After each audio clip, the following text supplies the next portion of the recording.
देखिए, जिस permanent vacancy का, असिस्टेंट प्रोफेसर वैकेंसी का आप सबसे ज़्यादा वेट कर रहे थे, उसका नोटिफिकेशन जारी हो चुका है। गुरुग्राम विश्वविद्यालय, जो कि गुड़गांव के अंदर है, दिल्ली एनसीआर हरियाणा के अंदर आता है। तो यहाँ पर ऑफिशियल वेबसाइट पर रिक्रूटमेंट नोटिफिकेशन जारी हो चुका है। असिस्टेंट प्रोफेसर की परमानेंट वैकेंसी है। लगभग लगभग वो सारे सब्जेक्ट हैं जो आप डिमांड करते हैं, इंग्लिश, हिंदी, मैथ, साइंस वगैरह सब आपको यहाँ पर देखने को मिलेंगे। कंप्लीट इन्फॉर्मेशन आपको बताने वाले हैं। और सबसे बड़ी बात यह है कि अगर आपकी एज 18 से लेकर 55 साल तक की है तो आप उसके इन बिटवीन अप्लाई कर सकते हैं। तो एज लिमिट की भी कोई टेंशन नहीं है। पूरी बात हम आपको ऑफिशियल वेबसाइट से और ऑफिशियल नोटिफिकेशन से बताने वाले हैं। आप जैसे यहाँ पर जॉब लोकेशन पर जाएंगे तो जॉब वाले सेक्शन में यहाँ पर आपको क्लिक करना पड़ेगा और आपके सामने एक पेज ओपन हो जाएगा नोटिफिकेशन वाला। आपको यहाँ पर रिक्रूटमेंट नोटिफिकेशन मिल जाएगा जिसकी जानकारी हम आपको प्रोवाइड कराने वाले हैं। तो इस नोटिफिकेशन के अंदर बहुत सारी इंपॉर्टेंट डिटेल हैं जो आपको समझनी चाहिए अप्लाई करने से पहले। तो सबसे पहली बात तो ये है कि आपको जो टाइम पीरियड मिला है अप्लाई करने का, वो 30 दिसंबर 2025 तक आप यहां पर अप्लाई कर सकते हैं। हार्ड कॉपी सबमिट करने की कोई ज़रूरत नहीं है। आपको सिंपली ऑनलाइन फॉर्म फिलअप करना है। कहां से फॉर्म फिलअप करना है, कैसे फॉर्म फिलअप करना है, वो मैं आपको लास्ट में बताऊंगा। सबसे पहले यहाँ पर जो जो इंपॉर्टेंट जानकारी हैं उन्हें हम कवर कर लेते हैं। ओके, सारी चीज़ें हम आपको वन बाय वन बताने वाले हैं। देखिए, सबसे इंपॉर्टेंट बात यह है, यहाँ पर एज लिमिट की कोई दिक्कत ही नहीं है। देखिए, 18 साल से लेकर 55 साल तक के एज के जो भी लोग हैं वो अप्लाई कर सकते हैं। अगर आपकी क्वालिफिकेशन और सारी चीज़ें सही बैठ रही हैं तो आप बिल्कुल अप्लाई कर सकते हैं। ओके, चलिए और भी इंपॉर्टेंट जानकारी हम आपको बता देते हैं। देखिए, अदर स्टेट वाले अप्लाई कर सकते हैं, लेकिन यूआर कैटेगरी में जो भी अदर स्टेट वाले कैंडिडेट हैं वो यूआर कैटेगरी में अप्लाई करेंगे। और कब तक आपको अप्लाई करना है, तो आपको जो टाइम पीरियड दिया गया है वो 30/12/2025 तक का टाइम पीरियड दिया गया है। अब इससे पहले एक नोटिफिकेशन आया था 2024 में। अगर जिन लोगों ने उसमें अप्लाई कर रखा है तो उन्हें दोबारा से अप्लाई करना पड़ेगा, फ्रेश अप्लाई करना पड़ेगा, लेकिन फीस पेमेंट नहीं करनी है उन लोगों को। ठीक है ना, फीस पेमेंट नहीं करनी है उन लोगों को जिन लोगों ने पहले अप्लाई कर रखा है।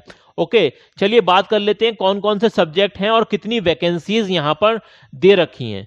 तो सबसे पहला जो सब्जेक्ट है यहां पर आप देख सकते हैं, फार्मास्यूटिकल साइंसेस। तो फार्मास्यूटिकल साइंसेस में 3 वैकेंसी हैं और जो कि कैटेगरी वाइज यहां पर मेंशन कर रखी है। मैनेजमेंट डिपार्टमेंट से आप देख सकते हैं टोटल 6 वैकेंसी है। ओके, इसी तरीके से फिजियोथेरेपी जो डिपार्टमेंट है उससे यहां पर 4 वैकेंसी हैं और लॉ डिपार्टमेंट में टोटल 6 वैकेंसी हैं।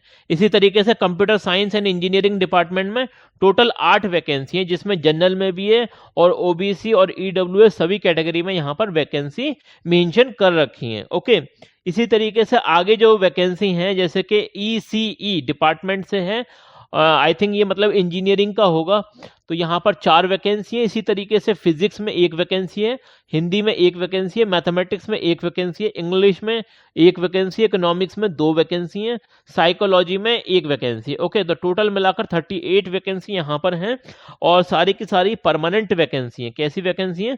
परमानेंट वैकेंसी हैं। अगर हम बात करें एलिजिबिलिटी की तो देखिए यहाँ पर क्लियरली मेंशन कर रखा है 55% होने चाहिए आपके पीजी में। किस में होने चाहिए? पीजी में 55% होने चाहिए, plus must have clear the national eligibility test है या तो आपके पास, या फिर सेट है, या फिर पीएचडी है। समझ में आई बात? मतलब या तो आपके पास नेट है, एनईटी नेट है, या फिर एसईटी सेट है, या फिर आपके पास पीएचडी है। तो आप यहां पर अप्लाई कर सकते हैं, बिल्कुल अप्लाई कर सकते हैं। कुछ सब्जेक्ट ऐसे होते हैं जहां पर नेट सेट होता ही नहीं है, तो उस केस में आप मास्टर डिग्री और पीएचडी के बेसिस पर अप्लाई कर सकते हैं। इसके अलावा यहाँ पर जो आपका रिक्रूटमेंट प्रोसेस है वो भी आप समझ लीजिए। तो आपका जो रिक्रूटमेंट प्रोसेस होगा उसमें एपीआई स्कोर का काफ़ी इंपॉर्टेंस है। एपीआई स्कोर बहुत सारे लोगों को तो मालूम है, क्योंकि मैं अक्सर वीडियो में आपको बताता रहता हूं कि एपीआई स्कोर कैसे कैलकुलेट होता है, सारी चीज़ें।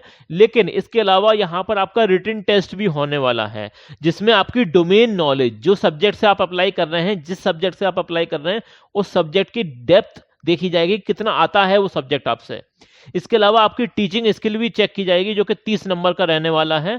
वो with the help of PPT presentation, कोई टॉपिक आपको दे दिया जाएगा, पूरा पैनल बैठा होगा प्रोफेसर्स वगैरह का, उनके सामने आपको प्रेजेंट करना पड़ेगा, टीचिंग स्किल को अपनी जो है रिप्रेजेंट करना पड़ेगा सारे पैनल के सामने, इंटरव्यू पैनल के सामने। इसके अलावा अगर हम बात करें यहाँ पर आपका इंटरव्यू जो होगा वो 20 नंबर का होने वाला है, और टोटल मिलाकर जो कंपोजिट स्कोर होगा वो 100 का होने वाला है कंपोजिट स्कोर। अब इस कंपोजिट स्कोर में कम से कम अगर आप जनरल कैटेगरी में आते हैं तो 60 तो आने चाहिए, तभी आप सुटेबल कैंडिडेट माने जाएंगे फॉर द सिलेक्शन। ओके, और रही बात एपीआई स्कोर की, तो वो एक अलग चीज है। वो तो ये समझ लीजिए कि एपीआई स्कोर सबसे पहले आपका चेक किया जाएगा, उसके बेसिस पर ही आपको जो है इंटरव्यू के लिए बुलाया जाएगा और सारी चीजें होंगी। ओके, अगर आप SC ST OBC वगैरह कैंडिडेट हैं तो 57% भी चल जाएगा कंपोजिट स्कोर के अंदर, जो बात चल रही है, मतलब डोमेन नॉलेज, टीचिंग स्किल और इंटरव्यू मिलाकर। ओके, इसके अलावा अगर हम बात करें यहाँ पर जो आपका एपीआई स्कोर है वो कैसे कैलकुलेट होगा, वो कई बार मैं आपको बता चुका हूँ, फिर से एक बार बता देता हूँ। देखिए, ग्रेजुएशन में, पोस्ट ग्रेजुएशन में, एमफिल में, पीएचडी में कितनी परसेंटेज आपकी रही थी, ओके, या आपने पीएचडी कर रखी है या नहीं कर रखी है, नेट क्वालिफाई है या नहीं है, उसके बेसिस पर यहाँ पर आपको पॉइंट्स मिलते हैं। ओके, नंबर बोल सकते हैं आप उन्हें, वो आउट ऑफ 100 होते हैं। किसमें से होते हैं? आउट ऑफ 100 होते हैं। जैसे कि 80% या उससे ज्यादा थे तो 15 नंबर मिल जाते हैं। ओके, 60% या 80% के बीच में आपकी परसेंटेज थी ग्रेजुएशन में तो उसके 13 नंबर मिलते हैं। इसी तरीके से 55 और 60 के बीच में तो 10 नंबर मिलते हैं। पोस्ट ग्रेजुएशन मतलब पीजी की बात करें तो 80% या उससे अबव आपकी परसेंटेज थी तो उसके 25 नंबर मिलते हैं।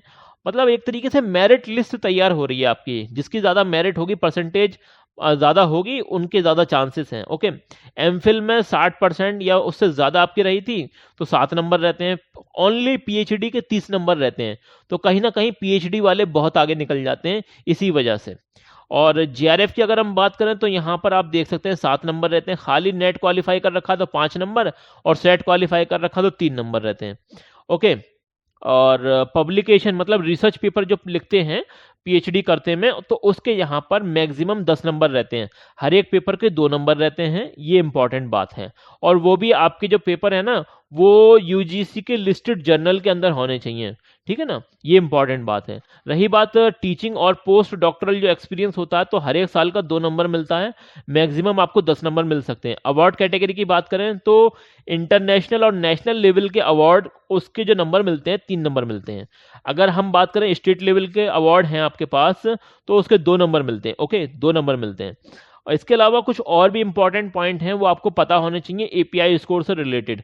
सुन लीजिए, आपको ये काम आएंगे कहीं ना कहीं। अगर आप असिस्टेंट प्रोफेसर बनना चाहते हैं तो ये सारी बातें आपको पहले से पता होंगी, नहीं पता है तो सुन लीजिए गौर से। देखिए, यहाँ पर एक्सपीरियंस उन लोगों का काउंट होगा जिन लोगों ने ऐसी इंस्टीट्यूट में और ऐसे जगह पर पढ़ाया है जहां पर उन्हें इतनी सैलरी मिली हो जितनी as a permanent assistant professor को मिलती है, तब तो आपका वो एक्सपीरियंस काउंट होगा, अदरवाइज एक्सपीरियंस काउंट नहीं होगा। ये भी इन्होंने मेंशन कर रखा है। इसके अलावा यहाँ पर अगर आपने एमफिल और पीएचडी दोनों कर रखे तब भी मैक्सिमम 30 मार्क्स से ज्यादा आप नहीं ले सकते, 30 नंबर से ज्यादा नहीं मिलेंगे आपको।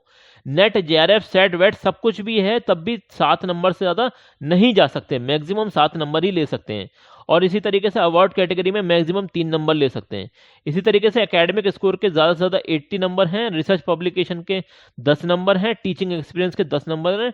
तो टोटल एपीआई स्कोर जो निकलता है आपका, जो कैलकुलेट होता है वो 100 में से होता है। अब 100 में से अगर आपका एपीआई स्कोर मान के चलिए अगर आपका 55 भी आ रहा है तो आपके चांसेस है कि आपको यहाँ पर कॉल कर ली जाए एज अ इंटरव्यू के लिए, और आपका जो डोमेन नॉलेज है उसमें आपका जो राइटिंग स्किल है वो चेक करने के लिए और प्रेजेंटेशन वगैरह के लिए आपको बुला सकते हैं। इसके अलावा कुछ और चीज़ें हैं, जैसे कि अगर हम बात करें यहाँ पर, देखिए criteria and process of selection shortlisting assistant professor appearing in interview, ये भी समझ लीजिए। The written test of all the applicants will be conducted without assessing the eligibility, it will be mandatory to qualify. देखिए, जो आपका written test है वो आपको क्वालिफाइंग नेचर का है, उसे आपको पास करना ही पड़ेगा। To secure a minimum of 50% तो एटलीस्ट लाना ही पड़ेगा रिटन टेस्ट के अंदर। ओके, अगर आप किसी रिजर्व कैटेगरी से आते हैं तो 47.5% भी अगर आपके हैं तो रिटन टेस्ट में तो भी आपको ये कंसिडर करेंगे। इसके अलावा only eligible and test qualified applicants will be considered for shortlisting and presentation and interview। देखिए जो एलिजिबल कैंडिडेट हैं और जो क्वालिफाई करेंगे क्या टेस्ट को, रिटन टेस्ट को क्वालिफाई करेंगे, उन्हें ही भेजा जाएगा। किस चीज के लिए? उन्हें ही भेजा जाएगा प्रेजेंटेशन और इंटरव्यू के लिए। ओके, तो ये सारी चीजें होने वाली हैं। आपका शुरू में एपीआई स्कोर देखा जाएगा उसके बेसिस पर, और टेस्ट लिया जाएगा, रिटन टेस्ट लिया जाएगा, उसके बेसिस पर आपको शॉर्टलिस्ट किया जाएगा इंटरव्यू के लिए और प्रेजेंटेशन के लिए। तो ये इंपॉर्टेंट चीज है। अब आपका एपीआई स्कोर कितना है वो जरूर से बता देना कमेंट सेक्शन में। अब यहाँ पर अगर हम बात करें तो यहाँ पर इन्होंने मेंशन कर रखी है फीस वगैरह, तो फीस वगैरह इस वाले पेज पे मेंशन कर रखी है, तो आप इसका स्क्रीनशॉट ले लें, मुझे बताने की जरूरत नहीं है, यहाँ से आप पढ़ लेना फीस के बारे में, फुल डिटेल आपको मिल जाएगी। तो देखिए अगर आप इंटरेस्टेड हैं और आप अप्लाई करना चाहते हैं तो ये रिक्रूटमेंट वाला ऑप्शन आपको मिल जाएगा गुरुग्राम यूनिवर्सिटी की ऑफिशियल वेबसाइट पर। जैसे ही आप यहाँ पर आएंगे apply for the teaching post के लिए यहाँ पर आपको क्लिक करना पड़ेगा। जैसे ही आप यहाँ पर क्लिक करेंगे तो ये सामर्थ ई गवर्नमेंट पोर्टल है, जितनी भी यूनिवर्सिटीज़ वगैरह हैं सब इससे इंटीग्रेट हैं, इससे जुड़ी हुई हैं इस पोर्टल से, और यहीं से सबके फॉर्म फिलअप होते हैं। अगर आप पहली बार आ रहे हैं तो यहाँ पर न्यू अकाउंट क्रिएट करना पड़ेगा, email ID, confirm email ID, password, confirm password और मोबाइल नंबर, कैप्चा कोड डालकर यहाँ पर आप रजिस्ट्रेशन कर सकते हैं, और उसी ईमेल आईडी और पासवर्ड से यहाँ पर आपको लॉगिन करना पड़ेगा कैप्चर कोड डालकर। तो इस तरह से ये फॉर्म ओपन हो जाएगा, 1 बाय 1 पूरा फॉर्म आप यहाँ पर फिलअप कर सकते हैं।